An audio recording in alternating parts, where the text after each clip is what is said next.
I hope you don't get kicked off this time. I hope. I probably will. There's no way that I don't. If we can make it through this episode without you getting kicked off this time, we'll know the last episode was cursed in some sort of way. They're like, oh, look, Chad's enjoying himself. Ba-bow, ba-bow, ba-bow. What is up, everybody? What's up? This is episode 61. And we are here. We got a lot of things to catch up on. We haven't seen each other since birthday episode. That was a few weeks ago. That was an emotional episode. Yeah, man. And since then was your real birthday too. So happy birthday. Thank you, brother. Thank you. Happy Thanksgiving to everybody. That was right afterwards, Yeah. Giving. So I'm sure the listeners are curious. You got your bow. Have you been shooting it? Have you been getting used to it?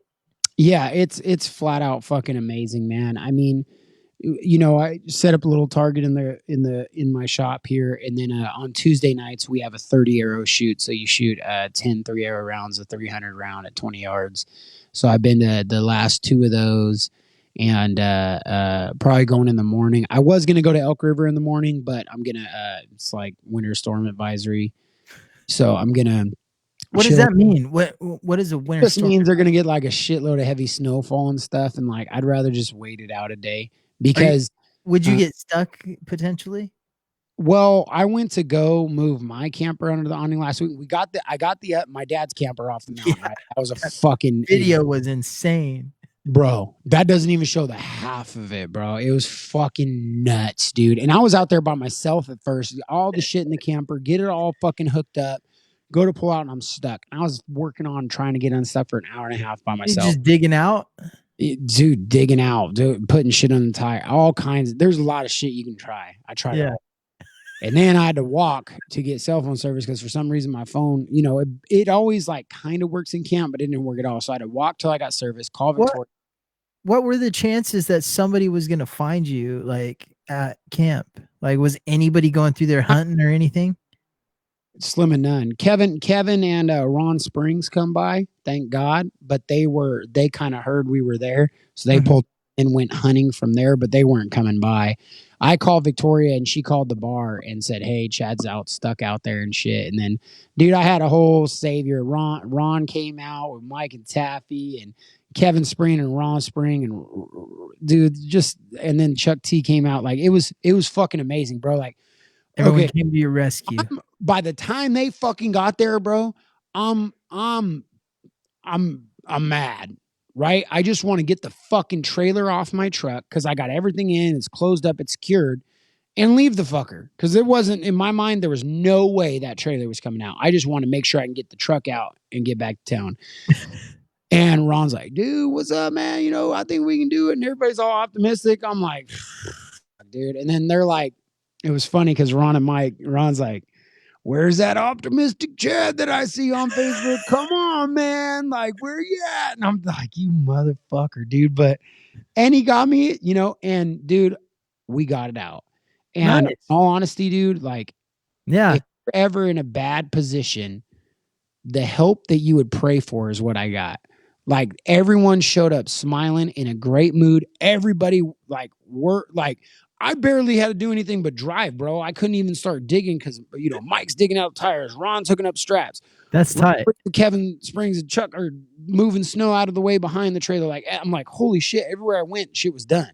Yeah. So I just start driving. And then, like, at the end of it, I'm talking to Chuck, and I look over, and, like, they got all the shovels and pickaxe and all the shit, all the jacks and everything up on the road, like, ready for me to put in the truck. Like, I'm just like, damn, you don't get better help than that randomly. Yeah. It was so surprising. So here's the deal, Chad. You don't get good help if you're an asshole to people.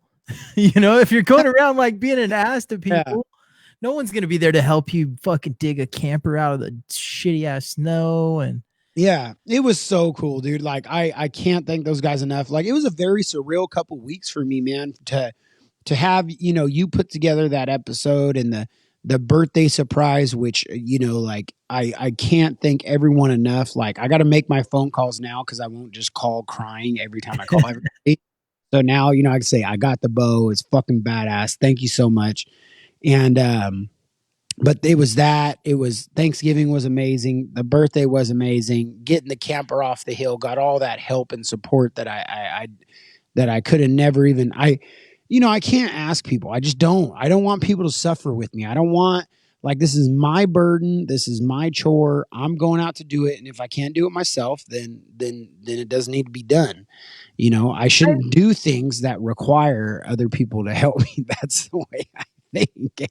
That's kind of like, I mean, that's old school, but and you can respect that style of thinking, Chad, but in all reality, man, sometimes you just got to do it. Well, I know I enjoy helping people. That's my reality check. I enjoy helping people. Like I love when I'm able to help somebody like the way they help me. So it's stupid for me when I was literally like Ron was bugging the fuck out of me. Like, dude, whenever you go, let me know. I'll fucking help you. I would not call him for help. Yeah. Like, and he was pestering me for when I'm going to get it. A few people were, and I didn't call anybody till and I still didn't. I called Victoria and she called for me. That's pretty funny. But anyway, it was cool. So I was going to go up last weekend to get, so they're both in the parking lot. My trailer and my dad's are in the parking lot. And I'm going to put mine under the big awning to protect it because my dad's is already shot. So mine has a leak, but it's not that bad. It's fixable. So we want to get mine under the awning. Well, I went to go up Sunday and we were in my dad's truck and it's me, Victoria, and Axel. And bro, we were still in town, dog. And I turned on the street when it was snowing and icy as fuck. And when I turned, the whole truck just said, whew. And I'm like, whoa, whoa. And I straightened back out and I'm like, and I see Victoria like fucking freaked the fuck out. And I'm like, did that scare you? She's like, yes. And I was like, you don't want to go anymore, do you? And it was supposed to be like Sunday, family day. We're going to go up there, play in the snow, but do some work too. By the way, I was going to go up, dig out a snowbank, get the trailer. What's up, Allie? Get the trailer out and then go template a kitchen and template a bathroom. But it was a family day. So I was really going up there to work. But so after that, she pretty much admitted she wanted to go. So we had a very lazy Sunday. So that's what's up, Arissa Lee. Arissa, what's up? But yeah, man, fucking it was it's all good. So I'm gonna try to go up there maybe Sunday and get that shit done because I still gotta do a little work up there beyond getting my trailer. But yeah. Anyway, I don't even know where that was all going, bro. Yeah, you just started thinking real hard and like planning it going on. Well, it's a lot, man. Like a lot happening in a couple weeks, bro. Like it's all good. It's cool. Dude, we fucking installed 4 kitchens this week. Dude, talk about one of the craziest jobs, dude. That one job you did on the river. I don't know if we've talked about that on the podcast yet, but that's insane, dude. Dude, it was surreal. It was life-changing. Like it was a situation where like it didn't even, so the first stone that this guy picked out like just fell apart. And then he went and picked out the same stone. So it's one of the most fragile stones you can work with. And we didn't do the first part of the job, right? Somebody else did the job. My new girlfriend, she had a lick pussy. I thought I was pretty good at it. Damn it! I think I'm pretty great. These are distracting comments, Dave. I can't be telling a story and what's your technique, Chad? What's your technique? What's my technique? Do you stay high? Huh? I'm all over the motherfucker, man. I'm fucking hands under calves. Okay, let me ask you this: clean shaved, or do you do it more with the facial hair? Me? Yeah. Oh, it's got there's a line there. You can't have a full beard. You can have a light scruff, but it can't be prickly. And if you're clean shaved, it better be fresh shaved because in my face within a couple hours is like fucking. So, if I'm going in there with a shaved face, it means it's a fresh shave ready to slide and glide, baby. So that's the way I'm getting down. That's a directive. That's like a direct order. You know what I mean? Like I'll go to fucking, like you're kissing down the thigh or something. Hey, baby. And she's like, oh, fuck. Yeah, that's 220 grit on your thigh, girl. That's called a 3-hour shadow right there going down you. You know what I mean? I could sand you to a fine finish, but, you got to get with me, girl. Man, I would fucking burn, dude.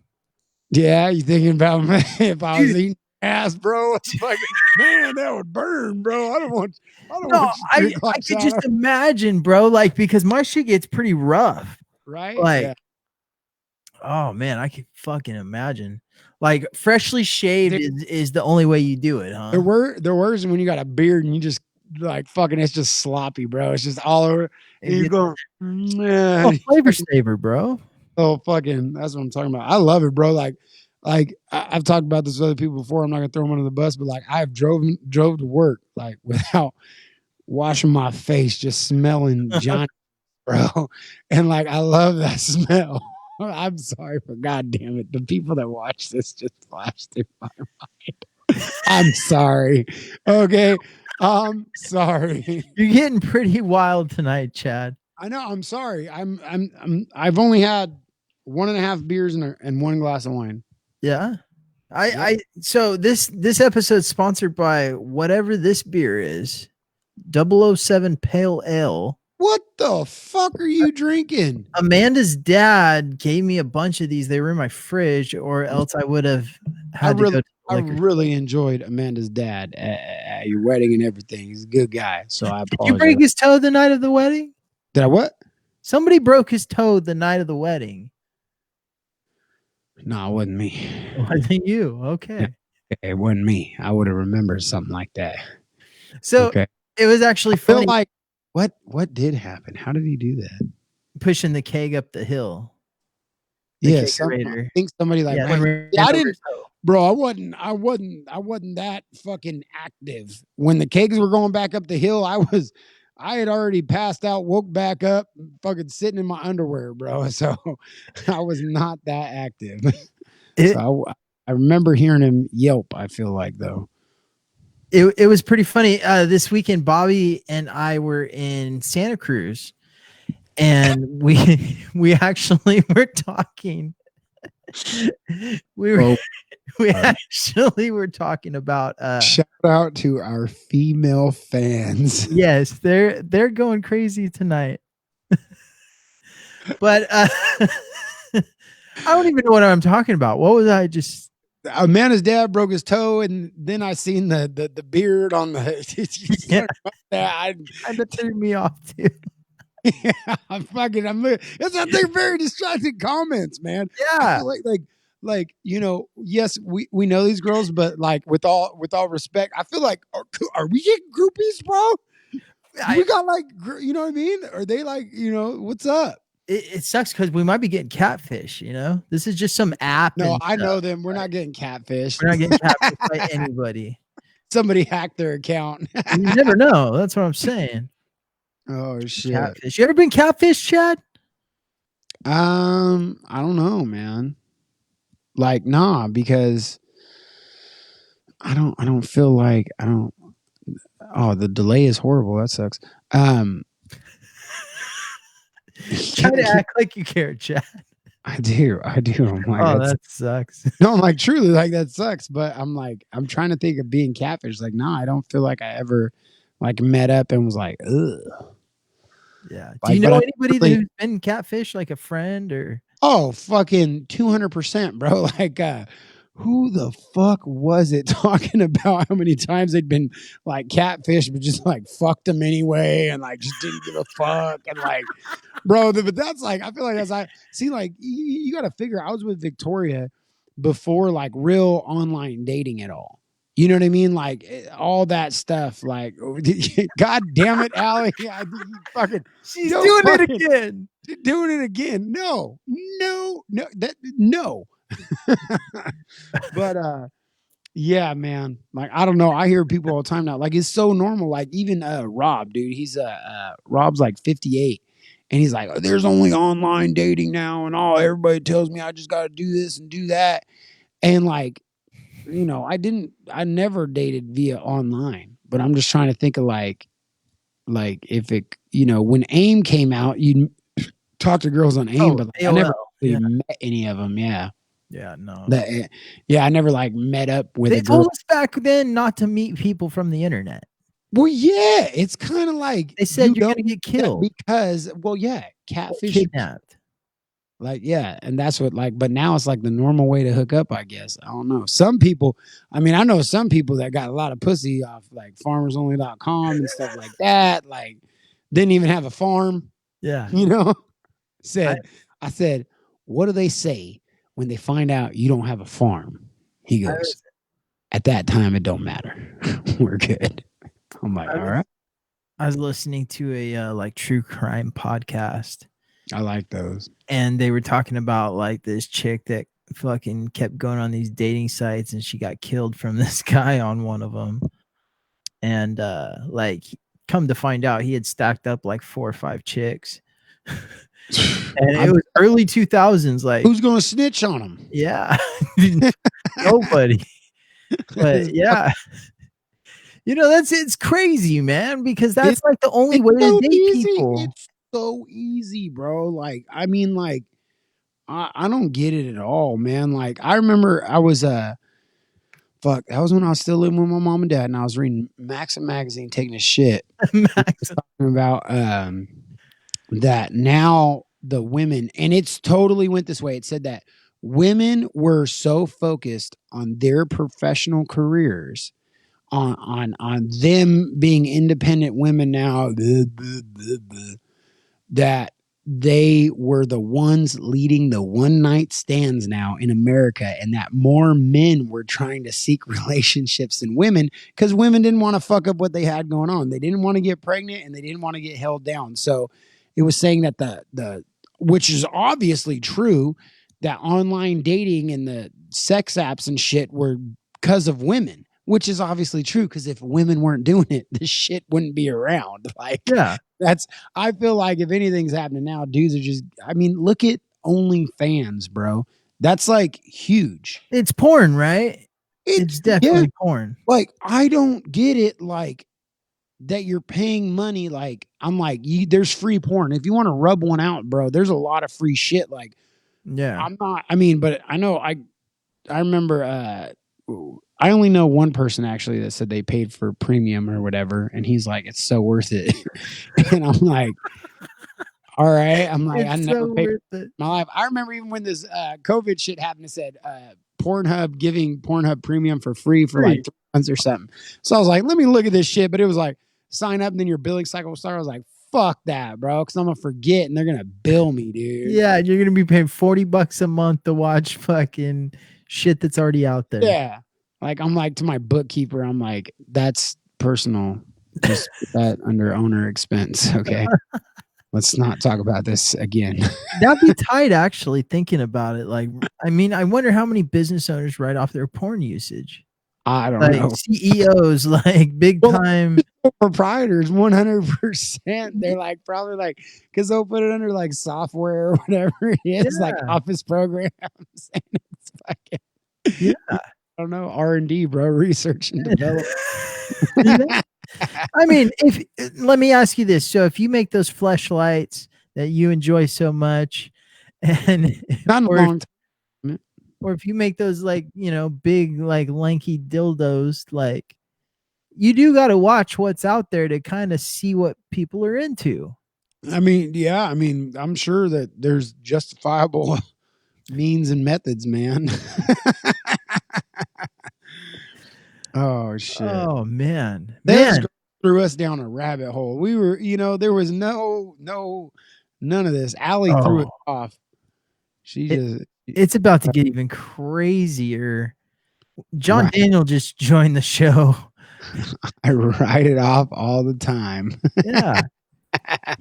He has a good what are those CPA? Hey, shout out to fucking Tim McKenzie, by the way, sponsoring the Idaho family up here for some presents. Thank you, Tim. Much appreciated, brother. Hell yeah.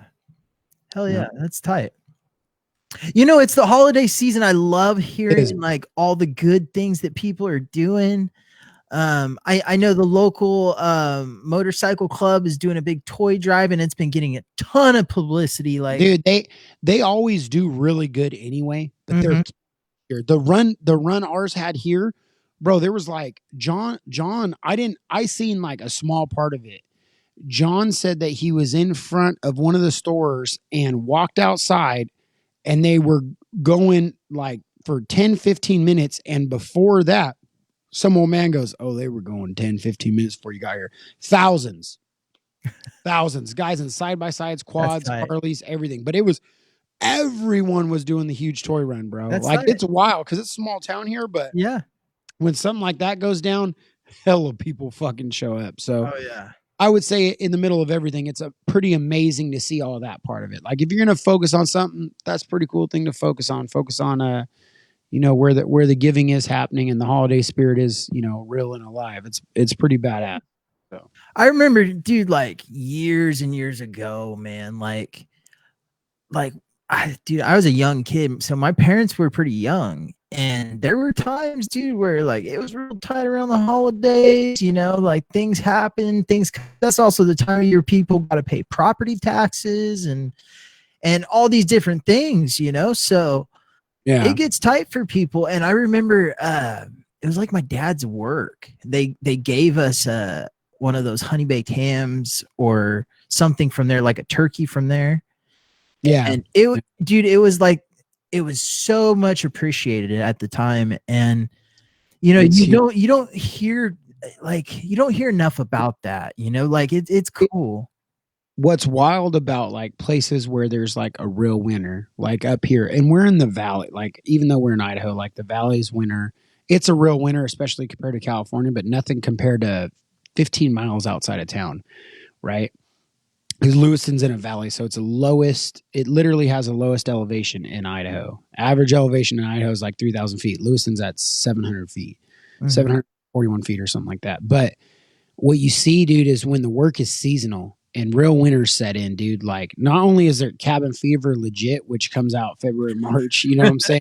April, dude, people go fucking nuts, bro. Yeah. People are fucking trying to shack up for the winter with girls, all this stuff. But you see like the families start to break a little bit. Like for a lot of people, like where there's heavy snow and seasonal work, this is the time where they got to try to save the most. Mm-hmm. And then it's Christmas time as well. Yeah. And then you see these families, dude, you'll see kids going to school, bro. They might be tough as fuck. They might be walking, but they don't have nice jackets. They don't have nice gloves. They don't have that shit. And most of the kids make you feel like a bitch, bro, because they're just like happy as fuck walking around in like jeans and a shirt. And you're like, what the fuck is going on? But to see when like I guess on the small scale, when you shrink the population, you're not, you know, you're able to see that little bit of joy more, how much a simple donation matters, how much, you know, $20 actually means. You know what I mean? Like a lot of people think, oh, what's the point? You know, what's the point in donating $1? Well, like if 100 people donate that dollar, that's $100. It's a big deal. Like any little thing is so important to somebody somewhere. And it's really cool when it's especially when it's like small businesses and things that are doing the donations, because it's not going to fund, you know, like Salvation Army can be a great thing. The Red Cross can be a great thing. That's the reason it grew to as big as it was. But when you find out something like only 3% of the proceeds actually go towards the cause, it's kind of like, fuck, because it's become a company.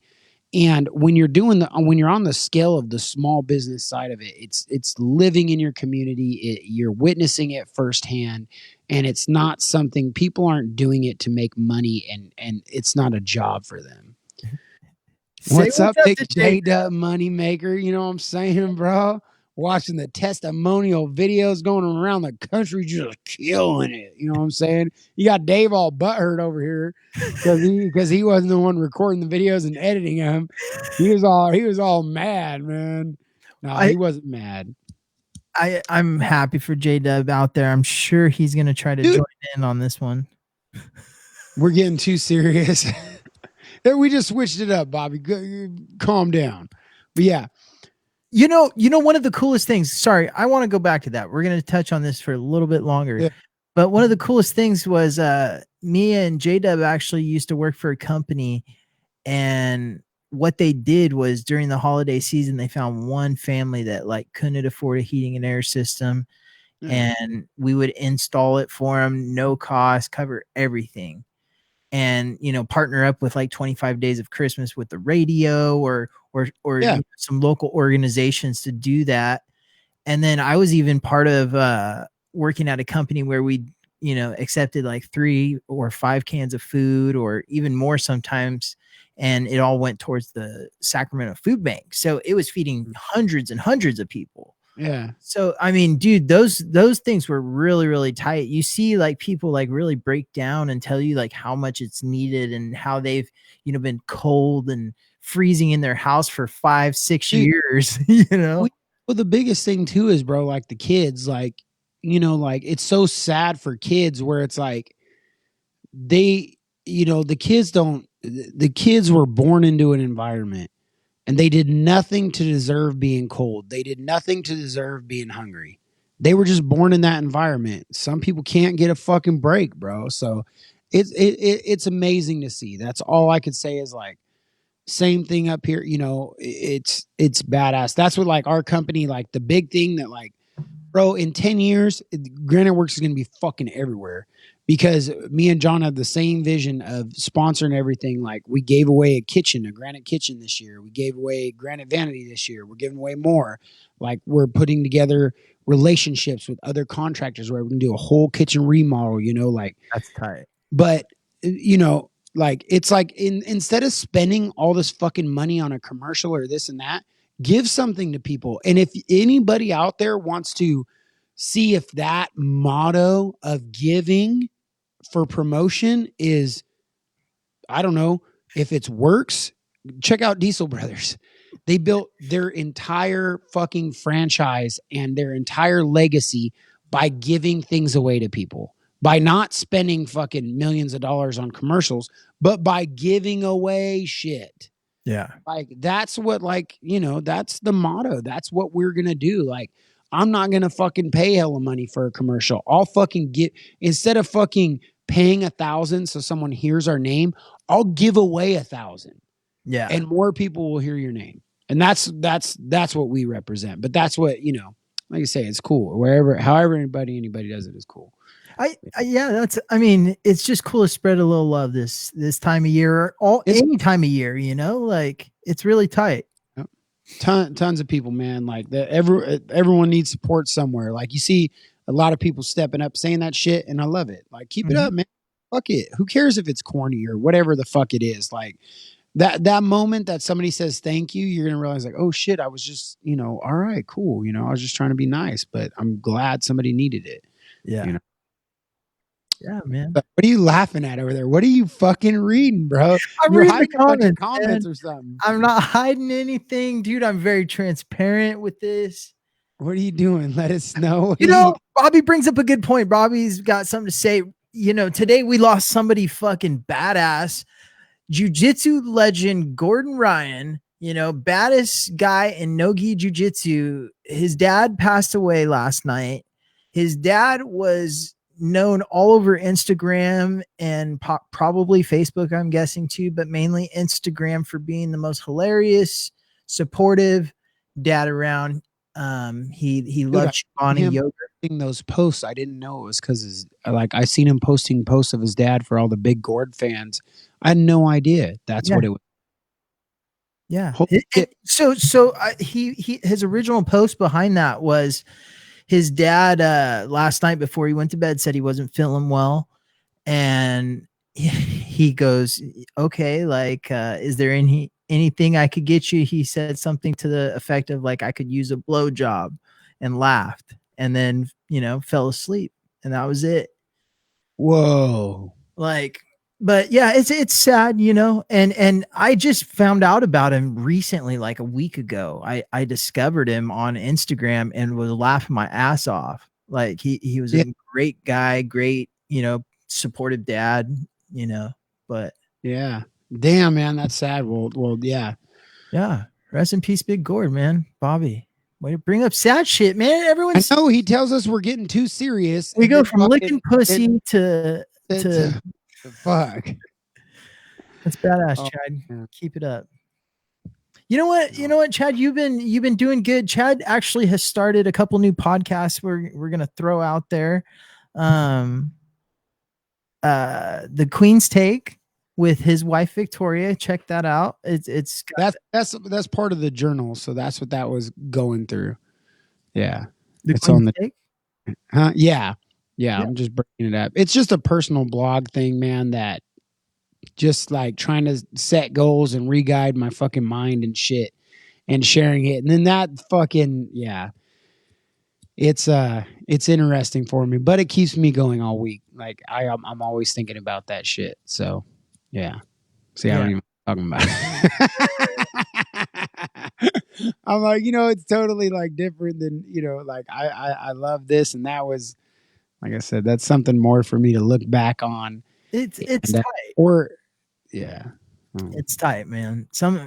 I kept a journal for a lot of years, man. I have like 4 or 5 different journals I kept. 2 girls, 1 urinal. I'm that's tight. God damn it. Things happen, you know. Dude, that's why when I try to do I tried to do the journey live. I think it was second. I couldn't do it. I couldn't do it because I did the Be Live thing and like the comment and like it was only 1 listener at the time, but they kept so like, I'm like, hey, what's up? Like I couldn't handle it, bro. Like I was freaking out, like just like on one end. It wasn't like when it's you and me, it's fun because we get to go back and forth about the comments. Like I love the comments, but like when it was just me by myself, I'm like, fuck. Especially like, if there's only like 2 people watching you, like you better address them, bro. Like, you know what I'm saying? Like you gotta fucking say what's up. Yeah. Like, what are you gonna do? Just shut them? Like you didn't see that shit? Yeah. No. Oh my God. Yeah. So whatever you gotta do, man.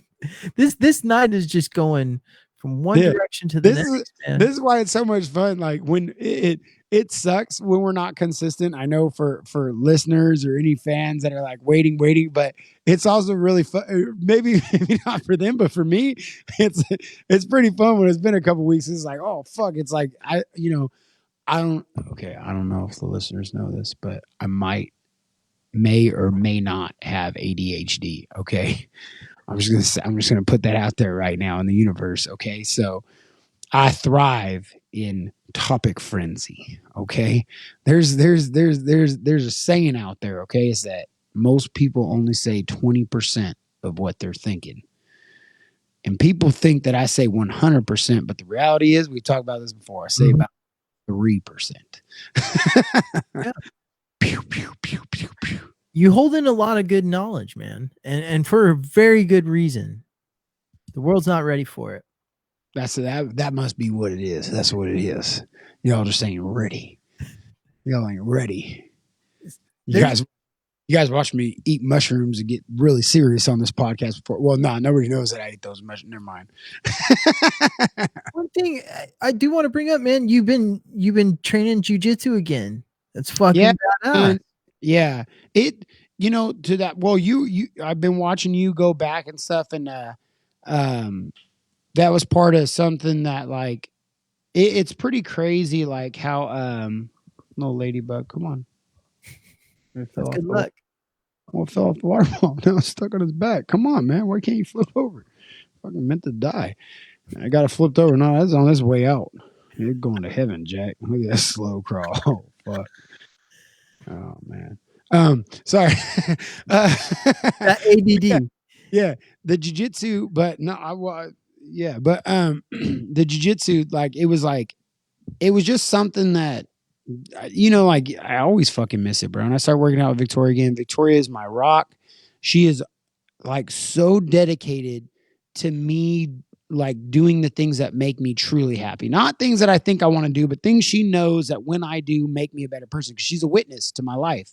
Yeah. And she knows that when I'm doing that, I feel better. So we get back into working out, and I'm, when I first started that journal, it was a big thing to like get back into martial arts. Like I'm a martial artist in my heart. I just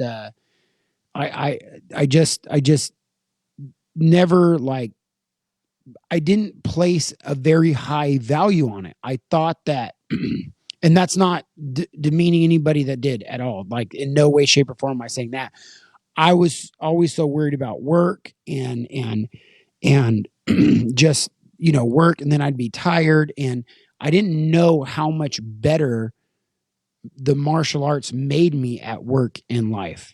I always cherished it. I held it in my heart. I knew how good I remember how good I'd feel when I do it. So I always want to go back to it. And it's one of those things like you could never like, fuck, dude. I feel like anybody that's ever fought, if you go running, next thing you know, you're shadow boxing and you're just thinking like, dude, I'll beat anybody's fucking ass. Like, you know what I mean? Like that's right. The moment I hit mile 3, I'm like, I'm warmed up now, motherfucker. What's up? You know what I mean? And then you get in the cage, get dropped, whatever. But but no, but it was really cool, man, to have that back. And honestly, you're an inspiration to me, bro. Like seeing you continue to grind it out, and you guys down there where, to be honest, you know, you said it earlier, your gyms aren't like very open. If people are doing things, they're doing things outside of the public eye. Mhm. And that's a testament to what martial arts means. Why would people risk this? Why would they do all these things? Why would they go through all that? Well, it means a lot to them. And the deeper part of it, it's not the skill for the self-defense or something. There's just this humbling feeling. Yeah. Like I said, like I loved it. What got me back instantly was the moment they announced they were doing gi. Yeah. And I'm fuck yeah. And I went there and I love, like, I say this all the time, in my opinion, like no gi is fun. I love it. And if you're going to cage fight, you need to do no gi. But outside of a cage fight and fighting butt naked, yeah, you're wearing clothes and a gi is going to help you, bro. Like, you know what I mean? Like, so that to me, the real form of self-defense for jiu-jitsu is gi. That was the point of it. Yeah. It's tough clothing. Like if we all went in there in our t-shirts, they'd rip, they'd tear. But if you're good in a gi, you're going to strangle somebody in a jacket or a sweater or whatever. Yeah. But so that's my opinion. But I love how hard it is. I love being fucking held down, being suffocated. Like I'm a masochist in that sense, to where I like the torture of it because it makes you better. It does. It's so exhausted. Like I noticed instantly, like things that I was getting mad about before, I would just laugh about. Like I not even necessarily just too tired to get mad. It was just like, I just didn't care. I got my aggression out. Yeah. You know what I mean? Like, dude, like this doesn't bug me at all. Like having somebody fucking strangling me, suffocating me, wrapping a fucking gi around my face is way more difficult. Oh yeah.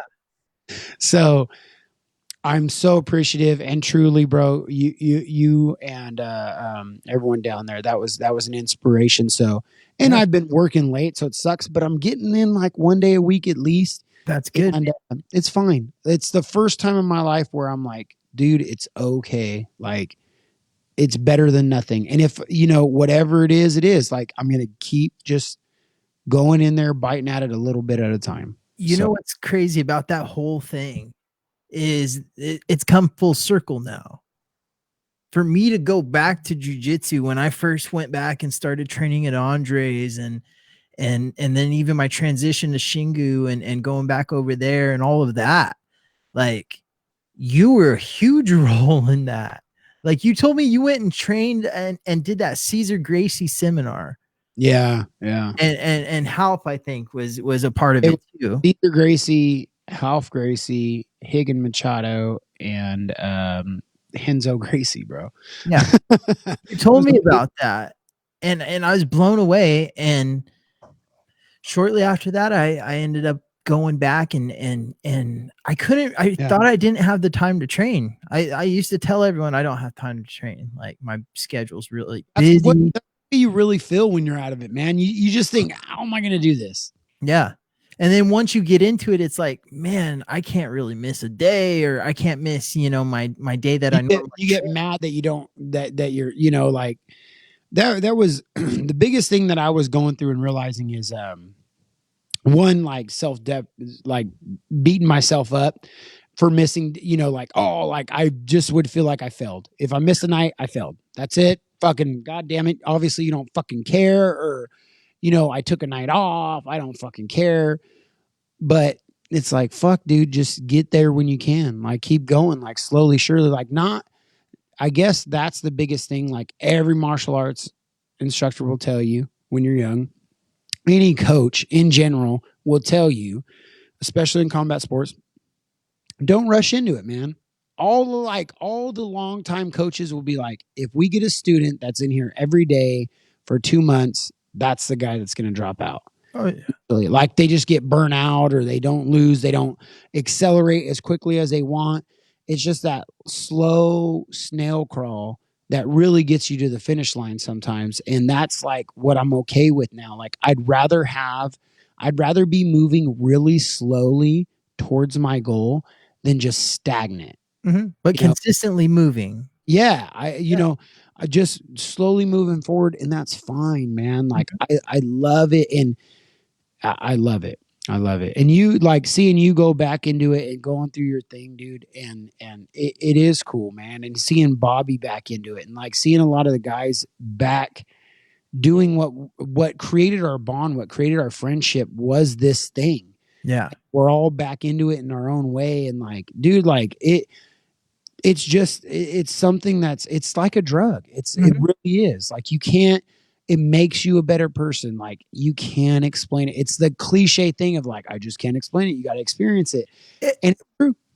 I was talking to a few guys at an open mat recently about this, and they were saying, I go, man, it's like jiu-jitsu has different endorphins it releases, than everything else. Like it changes you. It's overwhelming. What it can do to really, like, for some people it's therapeutic, for some people it's just for the workout, for some people it's because they want to train and fight. There's all kinds of different reasons guys are in there. I think no matter what, it's therapeutic, like whether you realize it or not, regardless of your objective, it's there. And I think that the reason to me that jiu-jitsu is as respectful as it is, and it's boxing, jiu-jitsu, like you got two things there, wrestling. So, but you can't fake it. Yeah. It doesn't matter like what you're wearing, or there is no faking in jiu-jitsu. Like, and in order to progress in jiu-jitsu, I would say that jiu-jitsu to me, like the way that you have to accept failure is more dramatic than striking. I wouldn't say more dramatic than wrestling, but I would say that grappling, between jiu-jitsu and wrestling, you are going to like the puncher's chance exists, or you got caught. There's a lot of different excuses. I got caught, puncher's chance, you could run.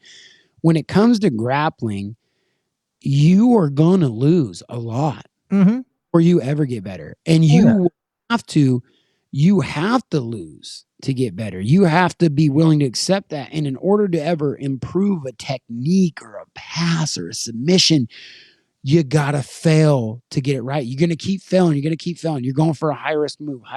Finally, you're getting the movements down or something. So there's so much to it that's where the therapy in my mind comes from. Is that like willingness to, like, not just a willingness to fail to succeed, but actually failing to succeed.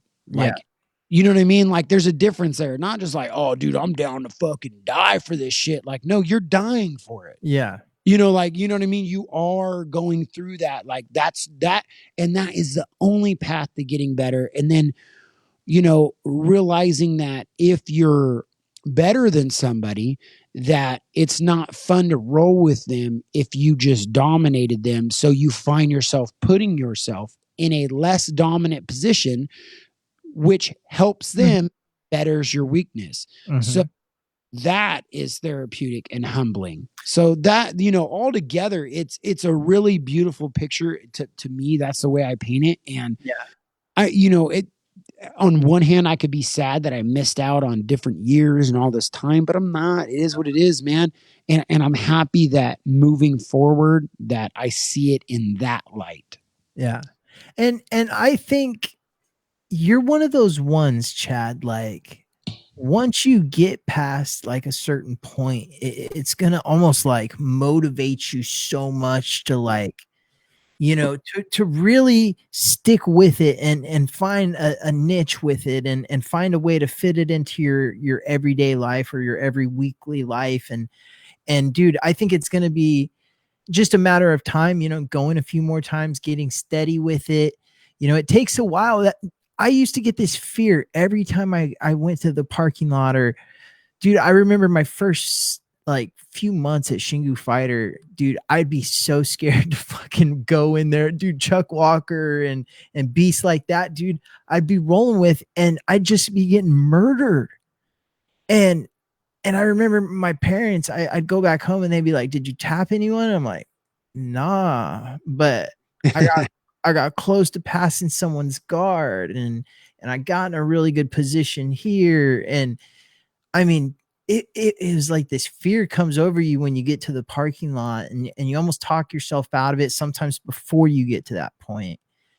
And I hated it, man. I always like I felt good overcoming it, and especially like going to different gyms and getting to meet new people. Like there's something about it like that's so like it's humbling, but at the same time it's like intimidating. You don't know any of these guys. You don't know how they're going to take you in or treat you, or there's lots of different things that people get turned away from jujitsu for all kinds of reasons, and most of it is just because they can't fit it into their life, or things in life happen. Maybe they have a kid or get married, and then it just gets pushed aside for a little bit, and then it's a full-time thing. Yeah, that's what I think. I was happy, and in the past it was always just aggression. Like I always I just wanted to fucking win. And I get pissed, like, and then if I missed the night and I knew somebody else was there, I knew they were getting better and I wasn't. So I was so fuck this shit. Yeah. That was me, and I was texting with Bobby the other night, but I was saying like, this is the first time that I've ever got to this point mentally so quickly, because I'm always in and then I'm out. I'm all in, I'm all out. But so fast, like my third night in there, I was already at the point where I wasn't worried about necessarily winning. I was focused on, I'm going to try to do this and I'm going to try to do that. And okay, I could tell that like I could smash this guy, but I don't really. That's not going to make me better. Okay, like I said, like accepting bad positions. Like I'm going to focus on sweeps. I'm going to focus on passing. I'm going to let him get in side control, and I want to get out. I want to regain. I want to do this. I want to hit this. I want to hit that. But it was very, very minimal. And usually, for me to get into the state of mind that is saying, okay, I'm willing to risk position for submission. You know what I mean? Like I'm going to try it. Like, nah, I didn't want to suffer. I couldn't get my breathing comfortable. That was probably the main thing that stabilized me quickly is I've been the last month and a half, I've been obsessed with my breathing, working out. The jiu-jitsu part of it is to keep my breathing great. And that instantly put me in a better zone. And I'm very happy to be in that mind state now. Like I'm mad. I miss Wednesday night. I miss, I keep working late, but it's like, hey, I got there Monday. Fuck it. You know what I mean? Like, and like I said, I was texting you too. Like I haven't been doing other disciplines because I just kind of want to, Mr. ADD, and I'll get all in and it'll make me it'll whittle me down and break me and make me too tired. And then I won't go to any of it. So stretches you thin. Yeah. Like it's addicted to me, bro. It's like, I mean, people are addicted to different things. I get really fucking addictive. And then the more I lose, the more I want to fucking win. And I don't give a fuck how old I am. I don't give a fuck how many hours I work today. I don't give a fuck about any of this. Yeah. My mind, I'm not winning because I'm not putting in the work. So how do I got to fucking put in more work? And, and that ends up fucking me up. And I'm not I'm okay now. I'm okay. I just want to know that I'm going to the gym. Yeah. In the back of my mind, I might still have a little bit of other shit, but whatever. When I first went back over to Andre's, I could only make it to the evening class. And I remember even reaching out to find out what time class started and things like that.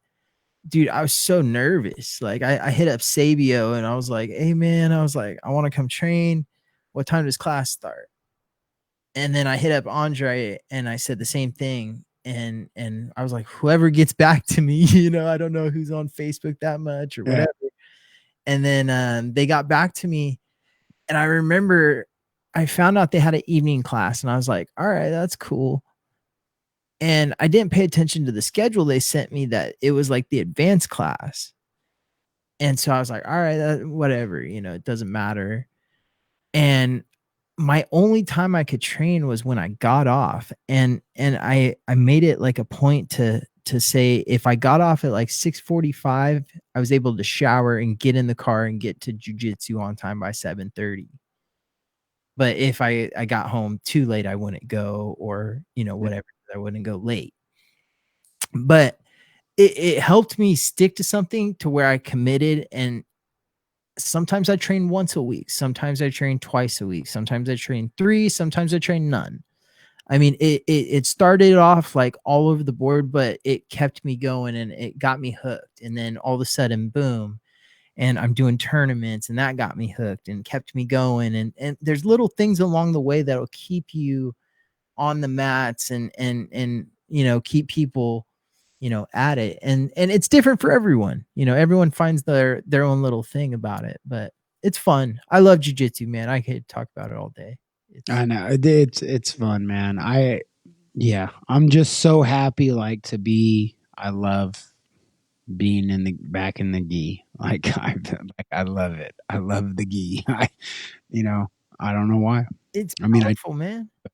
Yeah, a lot goes down in that gi, man. That I was a little karate kid once upon a time. I love putting on my fucking gi. I gotta pull something up. Keep talking. Let me see if I can find this. But yeah, I'm pretty pumped up, man, too. Like, one of my goals up here is, like, as a company does better, like, dude, I can't wait to like sponsor the guys and go like, all right, check it out, you guys. Naga is in Boise, so check it out. I rented a fucking limo, or fucking I got a bus for the weekend. We're all hopping in, gas is on Granite Works, like fucking everything, dude. Me and John got a t-shirt press too, bro. So, like, and don't get me wrong, I know how to sell t-shirts and shit too. We can get the whole trip covered. Like, I just want to be able to, I really want to be able to train enough to where, I just want to be able to train. I want to get my fucking black belt one day. That was one thing that I admitted. Like, I'm fooling myself if I don't think that, like, if I was on my deathbed, I'd be like, that's one thing to be like, damn, and you can't get that by going and going and going without going and going and going. So that's a good one day. What's it? Punched you in the face the hardest in your life?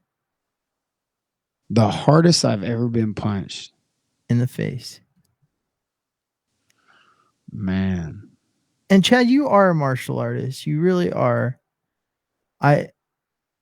Can you still hear me?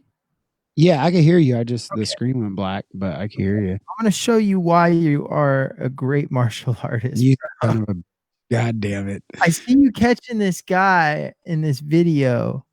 And it's 18-year-old Chad. That's you right there. That gentleman catching.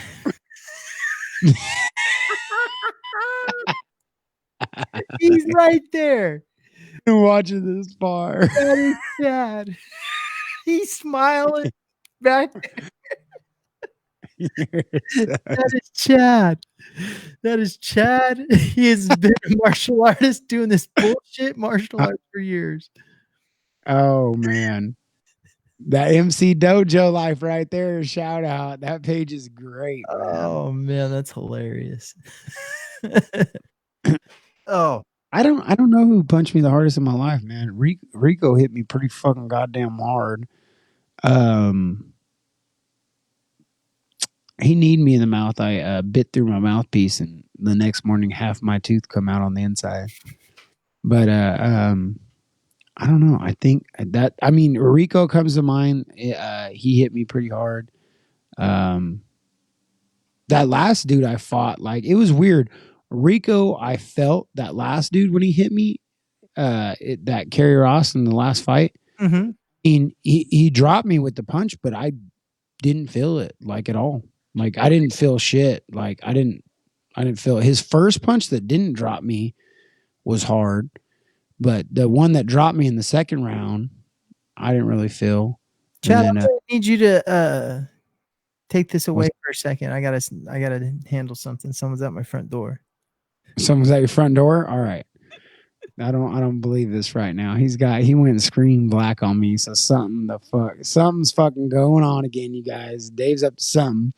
What happened to the girls and the coochie eating? What happened to that? Where's them comments at? Oh, Dave got to pull them up, so it won't work, ladies. Okay, if you're trying to comment on coochie, the comments don't show up on my end.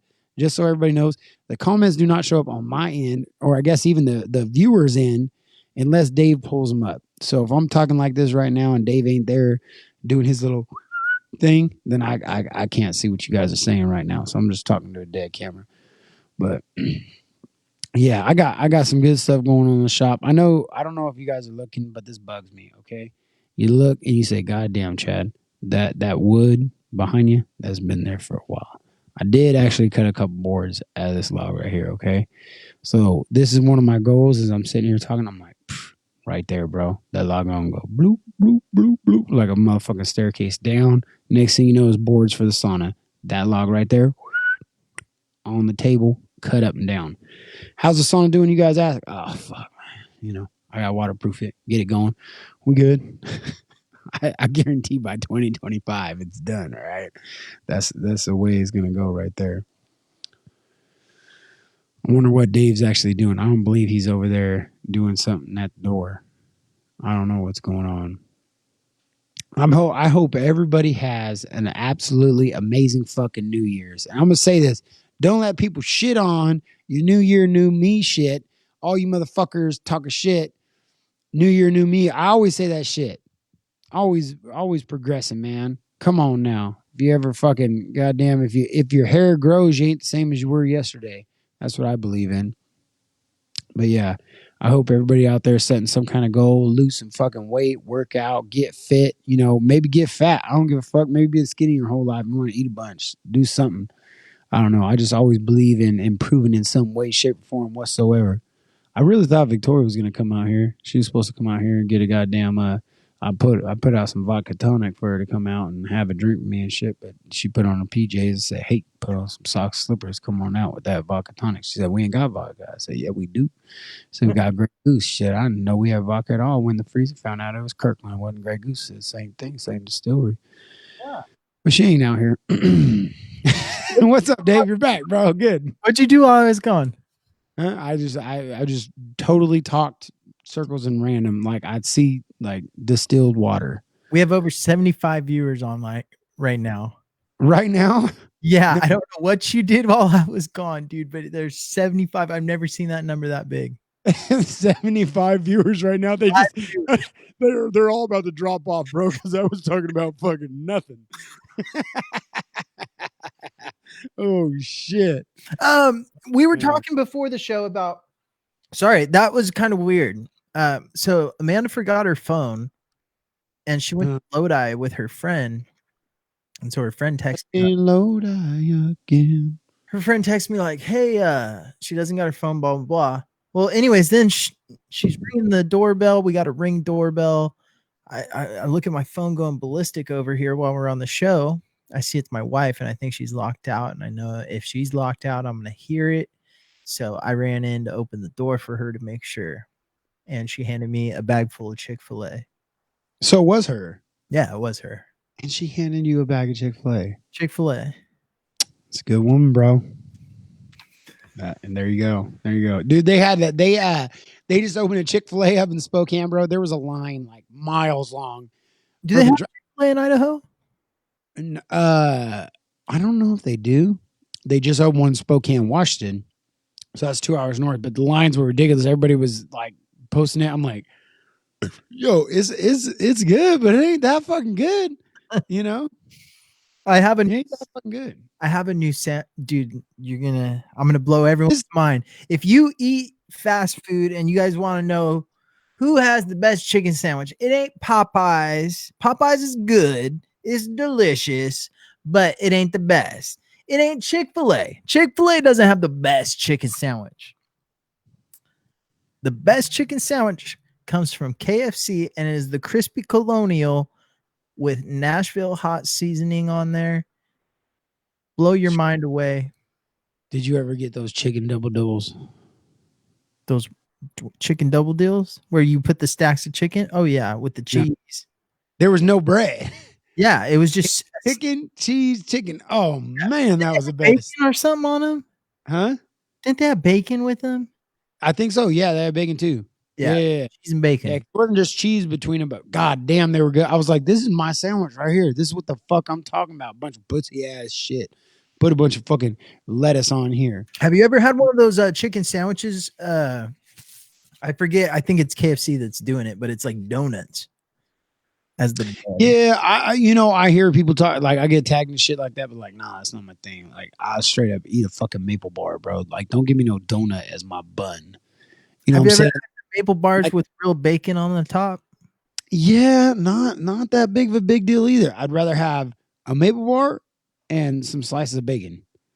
You know what I mean? Yeah. I'm not into that combination. You know what I mean? Like if I'm eating a burger and you make the buns donuts, that doesn't make my burger better. That distracts it. Like you could throw the buns in the garbage. I seen a thing today. It was like a keto no carb burger. And what it was is they took cheese and they wrapped it around in bacon. They made like a bun out of cheese with surrounded bacon. And You talk shit about me for the whole 5 minutes I was gone. Thank you no, that, for being a true friend and telling me. that wasn't on air. That's That wasn't on. I'm gonna edit this video and I'm gonna find out exactly what happened. Go back and look, bro. Watch tape, bro. Run the tape. Run the tape. Bobby and his fucking punk ass smear campaigns. Okay. What do you think? Hey, speaking of smear campaigns, what do you think happens to Tony Ferguson? What's he gonna do? Who's he gonna fight?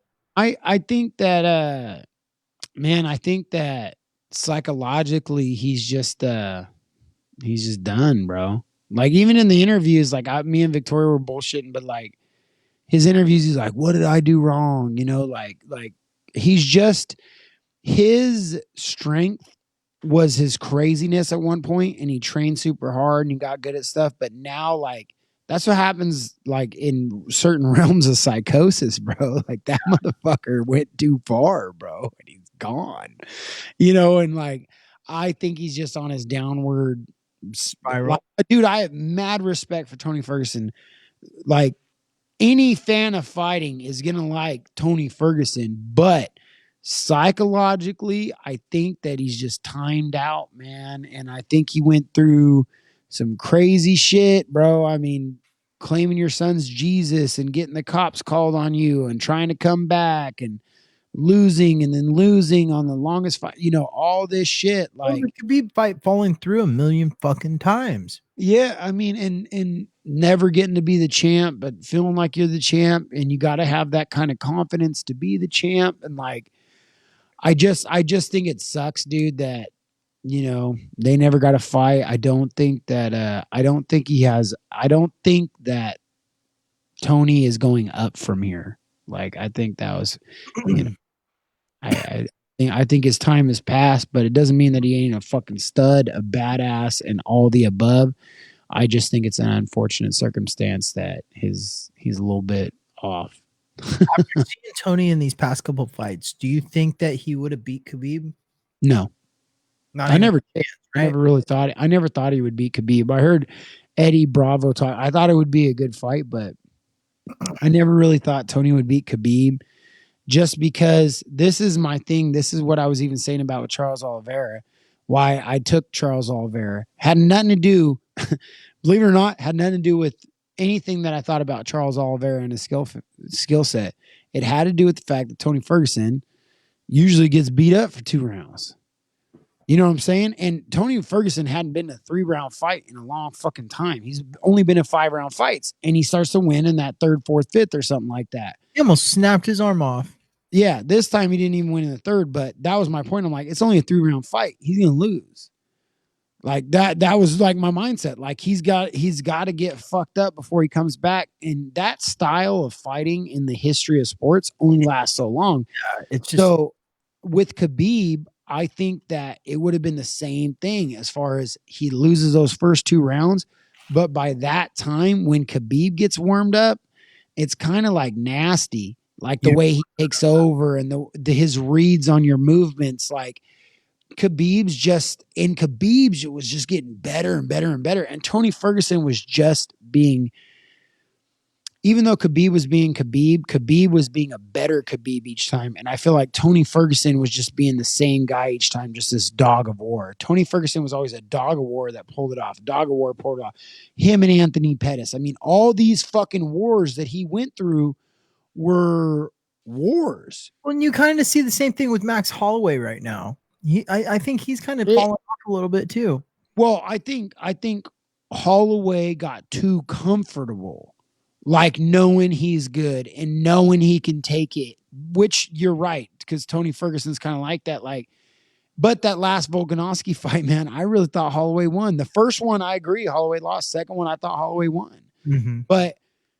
And that's a weird fight for him. I think stylistically, that's a problem for him. But I mean, when Holloway fought Dustin Poirier, I'd say I think he realized, damn, these guys hit a little harder. Like, it ain't just, you got to put out a lot more volume. Like, you know what I mean? And, but you see it in guys. But yeah, you're right. Even it wears on a man. When Holloway, everybody was talking about how concussed he was and taking those shots. Like, dude, it's not like some secret or somebody breaking down a fight and finding something rare. It's like in the history of sports, guys that take punishment don't have a long shelf life. It sucks, but they don't. They're entertaining as hell. We love watching them, but their shelf life is not eternal. So I really want Dustin Poirier to just smash Conor. I definitely agree it's a different fight, but I don't know. I don't know if he can. I want him to. Here's the thing. If there's no crowd, that'll probably fuck with Conor more than Dustin, because Dustin's fought there. So no crowd gives Poirier, in my opinion, an edge, because Conor thrives off that energy. But if the energy is pressure, Conor thrives under pressure. So that's the whole thing, is like Conor doesn't really give a fuck right now, and that allows him to be loose and dangerous. And Poirier is going to care a lot. He's going to care. Mm-hmm. Poirier's a dog. So I think it's a very interesting fight. I just think that, once again, a la discussing Ferguson and Khabib, Ferguson, that's a dog of war, and Khabib, that's a tactical specialist and very skilled. I would go Khabib, because Khabib's not necessarily a dog of war. He's just incredibly skilled. When you go Poirier McGregor, I say Poirier, yes, he's skilled, but he's a dog of war. He's just tough as fuck. But McGregor is very skillful. He's very accurate. He's precision. He's calculated. And that would be the difference. The 155 pounds, Poirier might eat more of those shots and pull off something a la Nate Diaz and eat it. Conor's going to wear. Poirier's going to put it on him. I think that if Poirier wins, that's the way it would go, is him pouring it on Conor in the later rounds. But you got to get through those first couple rounds with Conor, and that's going to be interesting. So what do you think? I think that, in a sense, people forgot how dominant Conor looked last January against Cowboy. Yeah. Coronavirus kind of knocked everyone off the fucking Richter scale and got everyone's brain. Maybe their mask is too tight. I don't know. But Conor fucking almost killed Cowboy in a matter of like 50 seconds. That's what I mean about thriving under pressure. And he's a tactician. He knew. Donald Cerrone had admitted himself, this is years ago, that if you ever want to beat me, you better beat me in the first round. I just ain't got it in the first. He said that time and time again. So Conor knew. And that's what I mean about when it comes to the pressure and the lights and this and that, like none of that makes Conor better. Yeah. So no crowd, I think, I don't know if it's going to shake him or that sense of pressure makes him even better. I don't fucking know. I think Conor's just as deadly, Conor's, he's good. I mean, there's always stylistic differences in matchups, and the Khabib thing. I mean, everything's come out that he wasn't training as much now, but who knows if he was training. Khabib's style is incredibly hard to deal with. Like, it sucks to know Damian Maia, for example. Everyone knows exactly what the fuck Damian Maia was going to do, but couldn't stop it. Mm-hmm. When you're like a master of a skill set. And when it comes to Khabib, that's the way he was. And when it comes to Conor, like he's a precision striker, man. Like you got to be able to get through that. Like you got to be able to deal with that. And he's powerful and he's going to find your chin. And right now, he's just now into his actual prime frame. Like he's just starting to hit his athletic prime. That's what's wild. So I mean, dude, I like witnessing greatness. I like that Conor fucked up in a sense because he pissed me off and I didn't like him for a while. Like when he fought Khabib, I was hoping Khabib smashed him because talking shit on people's country and their dad and this and that. Like, dude, shut up. Now that's a whole different thing. What's up, Wes? Man, that I gotta tell you. So that's Wes just commented right now. That's one of my brother's boys from way back, bro. But Wes, there was. They just used to beat me up, bro. But Wes was always down to fuck, right? And then like I didn't see a bunch of my brother's friends for hell long. And when I seen a bunch of them again after a couple years when I started training and fighting, a few of my brother's friends, they were all like super respectful, like kind of like, oh shit, Chad learned how to fight shit, like not talking shit to me at all. The first time I seen Wes after those years stints of me growing up and everything, he's like, "What's up, you little fucking punk?" Like just like it never skipped a beat, bro. Like I have so much respect for him because of that very moment where he still was like, "What's up, you little bitch?" Like, you know what I mean? Like for real, he didn't give a fuck, dog. Like he was the same exact guy. Like during that year span where like he's like I'm not impressed, I don't give a fuck. Like the West, yeah, shout out, brother. You fucking I love you, man. Like he probably doesn't even remember the first time he seen me in how long, but he was like, "Follow," you know. Oh fuck. That's great. Yeah. Dude, him and my brother were fucking dude, they used to wear these fucking rings, bro. And they like for mosh concert, I'm like, you got what? I'm like, what? Like, dude, they'd have skull rings with spikes and shit, and they'd go to the mosh pits for like Pantera and shit, bro, and they'd fucking all. But they'd wear these giant metal rings, bro, to like fuck just people up. I'm like, that's so messed up, man. But yeah, those mosh pits get crazy, man. Dude, I just started fighting, bro. Like I couldn't just mosh. Like like I guess they'd call me a bitch because I'm like, dude, I can't do this. Like I can't. Same thing. I can't lose, bro. Like he gets the better of me. We have to fight. Like I don't care if 10 people are kicking me. Like I want to fucking hurt you. I went to Ozfest a couple times and I didn't know you ever went to Ozfest. You went to Ozfest? Oh yeah, Ozfest, Family Values, a couple different those concerts that used to tour in the early 2000s. And I used to actually get down in those mosh pits, man. I fuck people up. I just go and wreck people. And I thought I was hella tight because I maybe just started training jiu-jitsu at the time or just started getting serious about jiu-jitsu.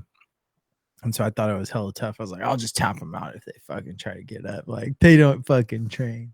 And then I would always tell my cousin, like, yeah, no one fucking trains here. Like nobody, you know, because they're all like wearing skirts and look fucking crazy, you know.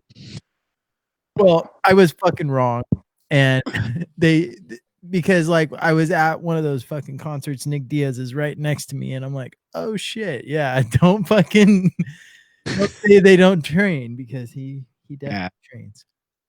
Dude, God, man, like, oh my God. I just having hell flashbacks in my head, but yeah. I miss that, man. Like, I miss like local. That's what I don't get. Like, I don't know if it exists up here, but I remember down there, like, we go to the Legion Hall, we'd go to Blackwater. Where else was there? We used to go to a lot of local shows down there. I know they were more punk rock and stuff, but I fucking loved those goddamn shows, man. Like, I mean, in high school and everything. And like, the funny thing was, bro, is like, I always went to a friend's house and then they drove us there. Like, or my girlfriend, her mom would drive us and drop us off. Like Blackwater Cafe. I still to this day don't actually know where that's at. And I've been there so many times, but I never drove there, so I never paid attention. Yeah. Like, well, I guess I did in high school a few times. I drove there, but I was so fucked up, I guess I don't remember. But the point is, like, I don't remember where that was. And I remember, like, the Legion Hall, I remember it was off West Lane and You don't remember. by Ziggy's, a catty corner from Ziggy's, pretty much. What's the cross streets? Is it Alpine and West Lane? Yeah. Yeah. So by Alpine and West Lane, I think that was the Legion Hall we used to go to for concerts. But I had a girlfriend, Nikki, and that's the one she's the one that got me going to local shows. And dude, I fucking love those, bro. The first time I ever hit a bong was at Blackwater Cafe, and Tim, shout out Tim, Big Mistake, their band was playing there. And I love their fucking band, bro. I really did. I loved Big Mistake, bro. Shout out to Tim Smith. Chris Hunter was in it. Chris Hunter was in it. Tim Smith was in it. Danny Marks was in it. And I remember them. Drummer. Fucking, I love that guy. Oh, Jeremy Hunter. Huh? Jeremy Hunter. No, Jeremy Hunter was the brother of Chris, but I don't think he was what? The drums. That was Jeremy Hunter? Oh my God. Like, dude, I love that dude a lot, bro. Like, he was fucking tight. But I never knew him, like, personally, but I just liked him. Yeah. We partied. We got fucked up. I plugged in Tim's guitar and I was just like playing hell leads and he was just playing drum, but I didn't know how to like play any songs full. Yeah. So anyway, but no, going to those shows, bro. So I remember Tim coming out parties off of Kelly Drive and they'd be playing like out, like getting down. Yeah, fuck yeah. That was dude, but fucking Tim comes out and I was smoking. He's like, yeah, you want to hit the bong? I'm like, all right, for sure. I was like, I don't really know what I'm doing, bro. So fucking hit it. He pulls a bowl, and he drops it back in. And I'm like, whoa. And I fucking coughed back into the bong, dude, and shot his fucking bowl out, bro. And it just said, and broke on the ground. Like, dude, I mean, made sure I got a green hit. So I just fucking ruined like 0.6. You know what I'm saying? Like, coughed it right out, bro. It broke. And he's like, fuck. He's like, oh, it's cool, bro. I'm like, fuck, dude, I'm so sorry. And like, we were trying to separate the foil from on a gum wrappers where they said you could use it as a zigzag if you separated the foil. We had no fucking, that was it, bro. That was the only source of smoke that night that anybody had. And I coughed the bowl out like the first hit, bro. Like, he made sure that since it was my first time that I was going to get the bong and I was going to get a green hit.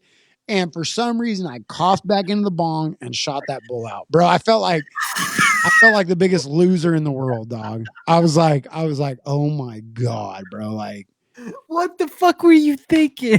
I don't know, dude. Like, I didn't even do it on purpose. Like, I don't even think I pulled my mouth from the bong yet, bro. Like, I just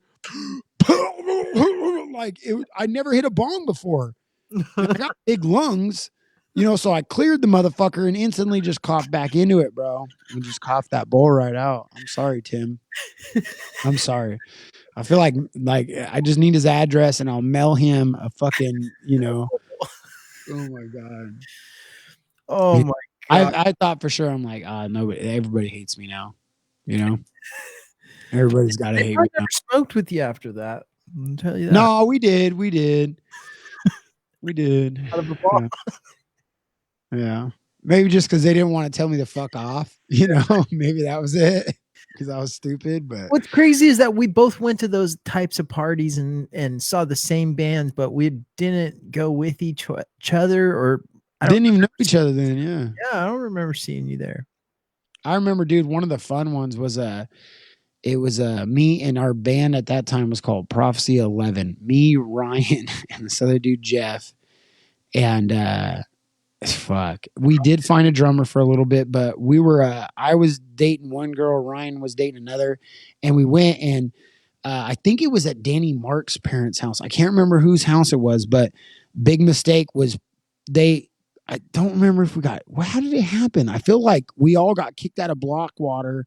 Somebody fucked up at Blackwater or what was what the fuck was the name of the fucking smoke shop where you smoke hookah, the hookah bar?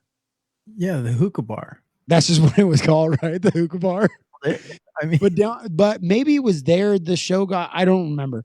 But anyway, we end up going to their house, and so the whole band set up in the driveway, and they were playing in the driveway, dude, and that shit was hell of fucking fun. I don't remember where I was going with that story, but it was a lot of fun, man. yeah. I had a good time going to those types of parties, man. God, I love that shit. I remember we went into this house on Kelly Drive, dude, and they had like hella what is that called? Wrought iron all over the house. Like it was built in like the 70s. There's wrought iron everywhere. And where's Allie at, dude? Guarantee you partied at like her house. She was, yeah, she was around those times. But there's wrought iron everywhere, and they were having this fucking party, dude, and this place was packed. You couldn't even walk through this house, and their band was in the middle, and everyone was trying to watch them play. And it was so loud. Like, yeah. I mean, I don't know how the neighbors never called in and like one of the best, and I don't know if you're talking about this party or not, but one of the best was at Marcus's house, bro. His dad was out of town. So big mistake set up in the backyard. And dude, they had the pool, the hot tub, big ass trampoline. Oh, that's tight. And bro, I showed up. This is what's funny about this is Isaac talks about this when he's like, me and Isaac weren't like friends in high school, right? I just knew that Isaac like boxed like Mike Volchester and like Doug and these other dudes. So I was I don't know what you're talking about, Wes. I ain't scared of shit, bro. But fucking like I remember going to Isaac like, hey bro, we should box sometime. You know, this senior year, we're seniors in high school, and I'm like, I heard you box. He's like, yeah, bro, we can do that. You know, like he's like, yeah, you know, and like I was just like, yeah, I heard you guys box. I want to box. You know, this is when I was boxing with my dad a bunch, and me and Serge were boxing all the time because his senior project was boxing. So he was always at my house. We were boxing like all the time. Mm-hmm. And then my dad kept making me fight all the neighbor guys. And but I go there, and then they're like, I was like, fuck, dude. Hey, you cool if I bring it? I'm gonna be right back. So I run to my house, I get the kegerator and a full keg, bro. And I pulled up to that fucking party, and then we're unloading the keg in the kegerator. And then like I picked up the keg and just went in the house with it.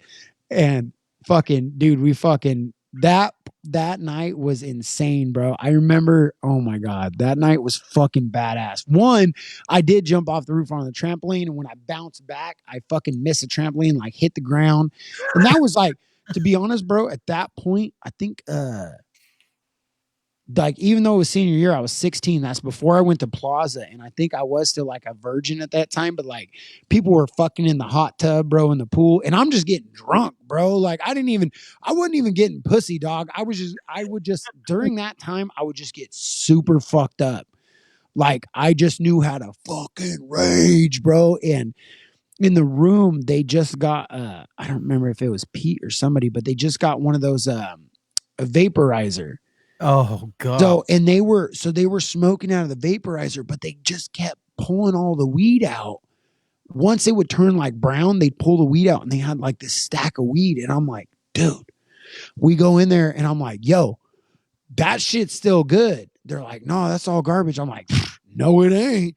And I would stuff it, bro. And I'm like, you burn it till it's gone, bro. And we smoked in that room for so long. And there was a girl, I'm not going to say a name, but we were laughing because he had like there was a hole in the bottom of his bathroom door, bro. And like you could kind of peek like through that hole. If you slid it open, there was a girl in the bathroom giving this dude head shit. We're all like, oh, fuck. Everybody's looking. And oh my God, it was a wild night, bro. But like, I always laugh flashing back about those times because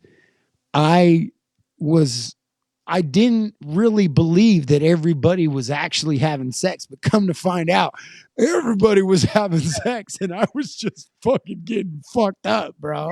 You were the only drunk one there. Everyone else was there to get laid. Yeah, dude. I like show with hella booze, bro. I'd have hella weed. Like, I'd always have a cigarette pack filled with joints, dude. And like, oh my God, I would just get fucked up. You know what I mean? And then like, you know, a lot of times I brought Pooh and Daniel with me, and we just get fucked up. Yeah.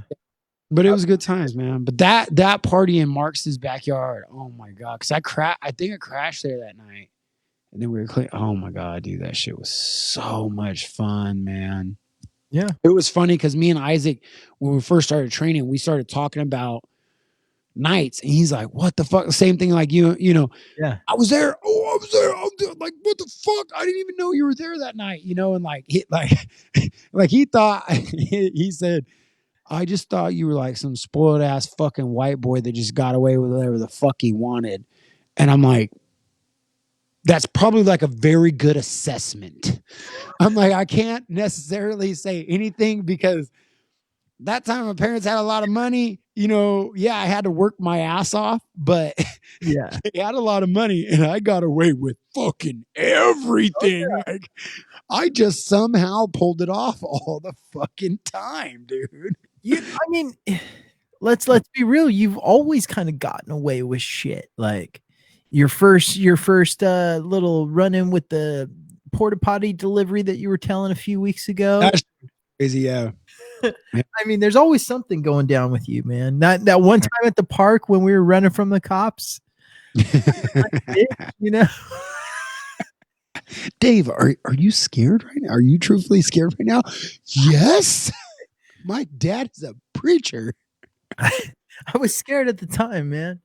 No, yeah, I mean, but like to me, I'm like, it was just, you know, that's different backgrounds. For me, it was so like, I'm like, this we used to do this on purpose, like, like, get the cops to show up and say you can get away. Like, what kind of childhood did you fucking have, man? Fun. You did tell me that you blocked off streets and stuff. That was pretty cool. Huh? You said you used to block off streets. I don't know. Didn't you guys used to close down streets? Nah, it wasn't like I was there. You know. You never closed down a street? Nah. All right, you ain't as cool as I thought, man. Yeah. No, I was we had a lot of fun, okay? This is the point. We had a lot of fun. I like blocked off some like I blocked off a car in a high speed chase. But no, man, I don't even know. All I know is like there was a lot in my childhood, there was a lot of flashing lights. And for me, when I seen the lights flashing, like that's when I had the most fun. I'm like, fuck yeah, it's real. Like let's fucking like let's come on, man. Like let's get away with this shit, baby. But I don't know how to explain that. I don't know. I guess that's adrenaline. I don't know, man. Like I always had so much fun. That's what like when I went to Vegas by myself for my 21st birthday party, just to know that like I didn't have to watch out for anybody, bro. I didn't have to like be like, hey, do you want to do this? Or you know, hey, you know, we're running, but you're slow or you tripped or like, I don't have to look out for you, dog. It's just me, man. Like, you know, like I can do whatever the fuck I want. You're right. You're right. You don't have anyone taking you on a 10-mile journey to the no, you know what I mean? Like, God, and we're getting you that, Dave. Just like we talked about in those text messages. I'm not gonna say nothing, but yes, it's coming, brother. Yeah, it's coming. Let the world get back to normal, and it's coming. But yeah, that dude, we had a great time. We had a good night, but we should have had more fun. We should have had a lot more fun if we would have just hopped into any one of those cars or an Uber or walked into any one of those bars, like the Toby Keith bar. I'm like, yeah. You know where a fun place is to drink. You know, my cousin's like, I don't know who that guy is. Fuck, dude.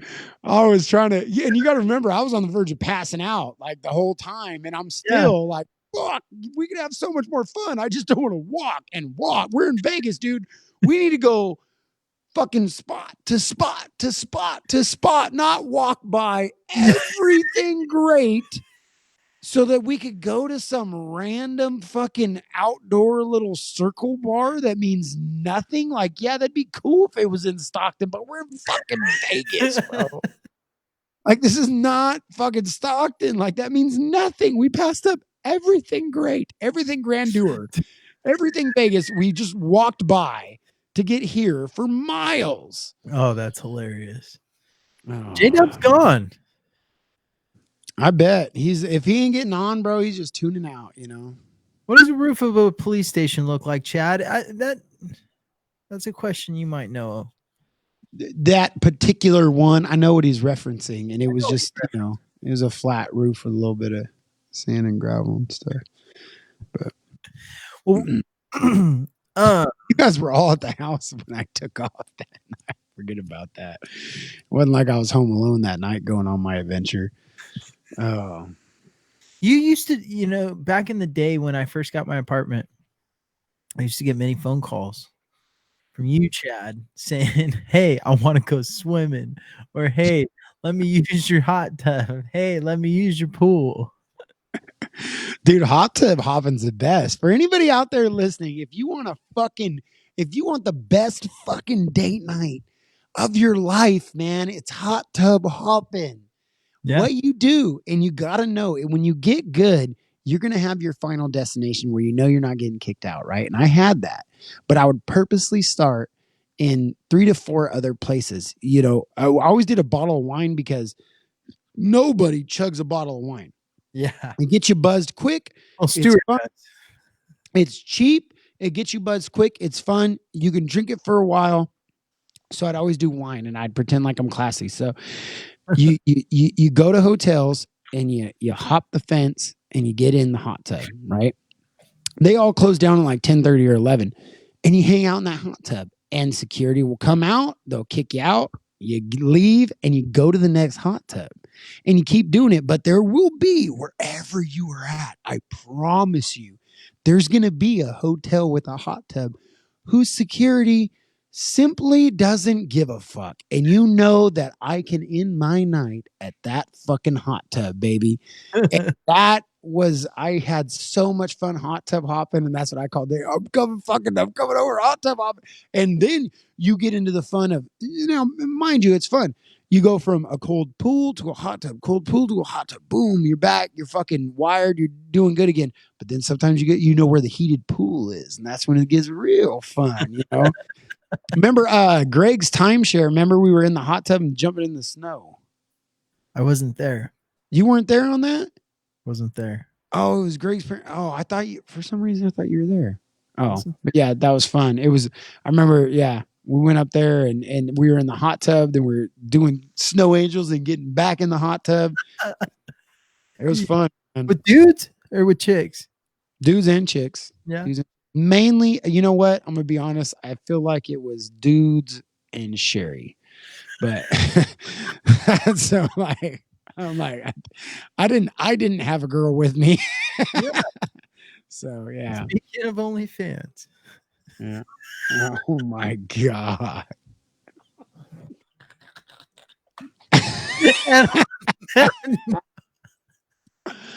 Oh fuck! There's oh my god! I can't even. Oh my god! Speaking of OnlyFans, Retro Grappler, baby. I need a new rash guard, you guys. They're not that the one I have is absolutely amazing. I just want another one because I got to keep washing it. But Retro Grappler, retrograppler.com, amazing graphics on all their stuff. They keep rolling out the artwork, which I'm impressed by. Like, and I never thought about it, but when you get into all that, all the series of what they're doing, like there is unlimited amounts of artwork that they're doing. It's all great. Retro Grappler, enter code word center, get a discount off your order. It's absolute. What is it? Center in the St. Dave or just center? Just center. Just center. That's what I thought. I just want to make sure I wasn't fucking misleading anybody. But Retro Grappler is a shit. Their rash guards are the fucking shit. But yeah, I want to get another one. Yeah, I need another one too. I like mine. Yeah, I love. I'm starting to wear it out. I wear it under my gi, man, and just get a little more sweat out of it, like a sweatsuit. We got fucking Calreras, Rivers, Farms. You know what I'm saying? Farm fresh eggs coming at you like bloop. bloop, right out the chicken's butt. Right there, they eat good. They eat good grass. Fresh eggs coming out the ass. Rivers Farms. I need to do the ad reads for them. You know, we need to get some radio station guys. But if you're in the area, if you're in the Linden area, the 209 area in general, you want farm fresh eggs, pay attention to that. Start following Calaveras Rivers Farms. They've been selling cattle. They have Scottish Highlander cattle, grass-fed beef. It's absolutely fucking amazing. Going to be ready for market in about a year. Get on the train now. Because yeah, it's badass. All I can say is right now it's exclusive. Okay. We got Monroy's original hot sauce. It's absolutely amazing. Mango habanero, tequila pineapple, and death by Kraken. All right. He's got a main 3-pack that you can buy. It is absolutely phenomenal. My wife, I cannot have enough mango habanero on the shelf tonight. I even made tostadas. It was so good. You put that mango habanero on it. Oh my God. And if you're ever eating fish, the mango habanero on fish is like flat out what's the website, Dave? Monroy'sOriginalHotSauce.com. Boom. Boom. And they got, where's the meat available at? What is it? Pedesto's down there? Lincoln Center. If you go to the butcher shop, they got sausages stuffed with Monroy's original hot sauce sausages. They're so amazing. I barbecued them up. I got them the first day they hit the shelves. I got. I've never heard anybody say a bad thing. Kraken's really good. So that's good. It's like a really good hot link. Yeah, I mean, dude, I fucking, oh shit. God damn, fucking somebody threw a fucking fastball across my shit. Out of nowhere, bro. Fucking goddamn shop is haunted, Jack. Man. What's the most haunted place you've ever been? Anyway. What's the most haunted place I've ever been? My fucking parents' house up here. It used to be my grandpa's. That's by far the most haunted place I've ever been, man. I don't know though, because me and Victoria, when we were down there, we went to fuck, dude. Come on, not Ione, but those towns. It could have been Ione actually, but there's a up on the hill across from the golf course. There's a big old thing. It used to be like I think it was a school. It was a juvenile detention center. It was a fucking insane asylum. Oh, wow. But me and Victoria met her friend Lindsay up there, and we went up there for like a ghost tour.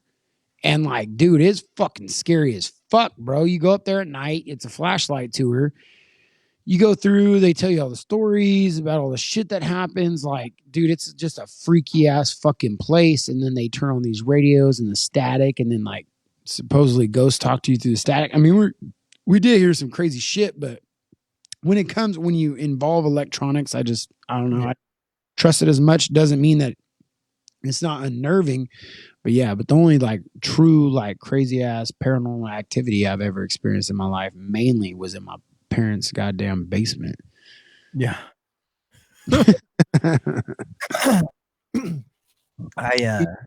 You still eating Chick-fil-A over there? You just slowly like ingesting like the deliciousness. The fries are just, I mean, the waffle cut.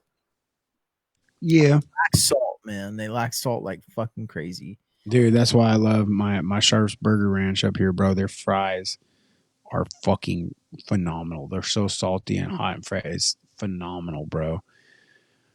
Absolutely amazing. Shout out to Sharps Burger Ranch. One day I'm gonna be sponsored, bro. That's like my dream. Like I'm gonna get sponsored by Sharps Burger Ranch to where whenever I pull up, I get a fucking big ranch sauce, only add bacon, but make it a fucking sixable. How do you say six? Like uno, dos, tres, cuatro, like a quad, cinco, seis. Give me a seis patty, fucking big ranch burger with bacon. What's the best burger in that whole area? Is it Sharps? Sharps? Yeah. Sharps. I love Sharps Big Ranch, bro. Is just like, and you know what? When I first ate it, I didn't give a fuck. And then it's like, then it turns into crack, bro. Like I have to go without them for a while because once I eat one, I start just thinking about it. And then like I open my lunchbox and I'm like, I'm just gonna fucking run to Sharps, bro. But then like when I get there, I'm like, damn. Like to me, it's a small burger, right? It's 2 1/3 pound patties, and I'm like, that's nothing. Everybody else says it's hella big, and I'm like, give me 2 of those. You know, like it's still like so. Like just you used to do those double Western $6 though. Yeah, and that's not enough. Yeah. But yeah, like I would eat more than that. Like, I want like a fucking burger. A fucking burger. Give me a fucking burger, you know? No, but what we got here too is like for that Huckleberry burger, man. Bobby's got a point. So if anybody's ever ate Huckleberries, it's crazy. So they make a Huckleberry barbecue sauce, and it doesn't sound like, dude, to me, I'm like, that's fucking stupid. What the fuck is the point of Huckleberry? You know, it's got to be just for sales, but it's wildly amazing, man. And Tom's, their Huckleberry burger is badass. I log in, I do a double bacon cheeseburger prepared by Arthur. It's absolutely phenomenal. That's actually my favorite burger. My double bacon cheeseburger from the log in, without a doubt, is my favorite. Like, I wish that the patties were twice as big. They're huge, but to people, not me, but just boom, spread it out, put it on there. That grill, whatever flavor is on their griddle, I'm just in love with it. Yeah, that's what I feel like. I'm gonna start doing burger reviews in the Valley. Like maybe that's my niche. Like I'm just gonna go, and I'm never gonna post. I refuse to post a bad review. So if I don't have a review, you know, it is what it is. But if you see a review, it's gonna be a positive review, and I'm just gonna eat that fucking burger, man. I'm gonna tell you how it is. And the best part about my reviews on burgers is I don't actually congest the situation with a bunch of bullshit ass flavors like lettuce, tomato, pickle. That shit ain't got nothing to do with the fucking burger. Bobby wants us to do the same thing, but with pizza. He wants to try all these different pizza places and see. That's so original, Bobby. I feel like maybe Barstool does that. He wants to do it. I'm just being a dick. Barstool pizza reviews, man. Come on. It's like you got to switch it and do burgers instead of pizza because they do pizza, man. But I would be down for that, though. Basically just called you stupid. You know, he said, no, I want to do food reviews, but I didn't actually think about, I never actually thought about including pizza. I was just thinking like, Chad, what are you going to do? Chicken tender reviews, French fry reviews, burger reviews, and I could add pizza reviews. I could add. You know what I think you should do, or somebody should do, is do reviews, but for Uber Eats, and you only review your driver. You don't review anything about the food. You just talk about your driver and your weird interaction, or right there. I'll tell you live in California, bro. Because if you did that up here, you do 1, maybe 2 episodes, done. And you'd have all the drivers covered, bro. It's not like you're gonna get somebody fucking new, bro. There's like 5 cab drivers in town. There's like 2 Uber drivers in town, and there's no Lyft drivers, bro. If there's a Lyft driver, it means he does the Uber too. Like there is, like you got 7 chances at a paid ride in this fucking town. I registered to be a fucking Uber driver. I got approved and all this shit. I just had to finish the paperwork. But I was really gonna start driving Uber too. I was gonna work, and then on the weekends I was gonna drive Uber. I'm Chad. I'm your Uber driver while you drink your Bud Light. Like, yeah. I wish like I had like a fake ID and some fake like if I had good money, I would totally, bro, like invest in a good fake ID, get some insurance under that fake ID, register to be an Uber driver so I could be like fucking, I don't know, Tyrone Jackson. And then I fucking pick you up and you're like, wow, your name's Tyrone. Wow, that's crazy. I'm like, why is that? Let's drive. You know, and just like, but it has nothing to do with actual me. It's my fake me, you know. And on that note, we're gonna wrap this up. Dude, that's like my fucking dream, bro. That's why I want to be rich, so I can do shit like that. You know? You want fake insurance, you want to be Tyrone Jackson, Yeah, I want to be Tyrone Jackson, bro. But like legitimately on paper, but separated from me. Chad, stick to Chad. Uh, Stick to Chad. I think it's okay. it's a good gimmick. But then I couldn't drink and pick up random people. Like I think names are overrated, and I don't think you should give them your name. Okay, that's a good point. Yeah. Thank you. I'm gonna take that part. Yeah. How long have we been going? We're about it's hard to tell at this point. Like 30 minutes. Oh, like an hour and maybe 2 hours, maybe 2 hours at this point. Oh man, hey, but on the record, on the show, recorded live. You're coming up 4th of July. Absolutely. Yep. On it here. I got something set up for you guys. All right. Everybody just needs. Boom. We're gonna line up cabins. Okay. You can have the Pearson lot, Curly lot, Demeraux lot, Ruga lot. I like it. That's it. I like it. I'm down. My lot's gonna have music. I want to hang out in your cabin more though, because you don't have kids. Yeah. So your cabin, you realize that, right? Until you have kids, your cabin is a party cabin, bro. I'm okay with that, guys. Yeah, we got to put all of our kids to bed in our cabins and we congregate in yours. I'm fine with that. That's good with me.